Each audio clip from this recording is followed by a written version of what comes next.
మీరు ఎప్పుడైతే correct data పట్టుకొని కరెక్ట్ విషయాల మీద ర్యాలీలు కానీ ఇట్లా హడావిడి కానీ చేయకుండా తుస్సు అనే వాటి మీద ఇస్తారో అపోజిషన్ కి మైలేజ్ ఇస్తున్నట్టే. నాకు ఇప్పుడు అర్థం అవుతుంది ఈసీ కానీ బీజేపీ కానీ ఎందుకు కామ్గా ఉంటున్నాయో.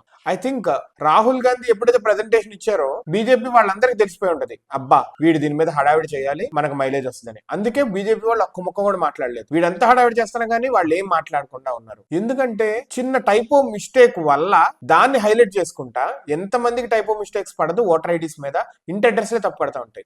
నెక్స్ట్ థింగ్, ఒకే ఇంటికి ఒక 100 ఇళ్ళు ఎన్నో ఉన్నాయి ఒకే డోర్ నంబర్ తో అన్నారు. చూడండి పాత రోజుల్లో ఎలా ఉండేది, డోర్ నంబర్స్ 1/1 1/3 1/42 ఇట్లా ఉంటా ఉంటాయి కదా, A/64 ఇట్లాగా. కానీ door number perfect door number ఏదైతే ఉంటుందో ఇట్లాంటి డోర్ నంబర్స్ ఉంటే వాటన్నిటికీ ఒక కాలనీ ఉంది, ఆ కాలనీలో ఒక 1000 ఇళ్ళు ఎన్నో ఉన్నాయి, వాటన్నిటికీ ఇలా 1/2/B/A/35 ఇట్లా ఉంటా ఉంటాయి. వాటికి డోర్ నంబర్స్ తీసుకోకుండా దగ్గరలో ఏదైతే ఉందో కరెక్ట్ డోర్ నంబర్ ఉన్న ఇల్లు ఆ ఇంటికి వీటన్నిటిని ట్యాగ్ చేసేవాళ్ళు.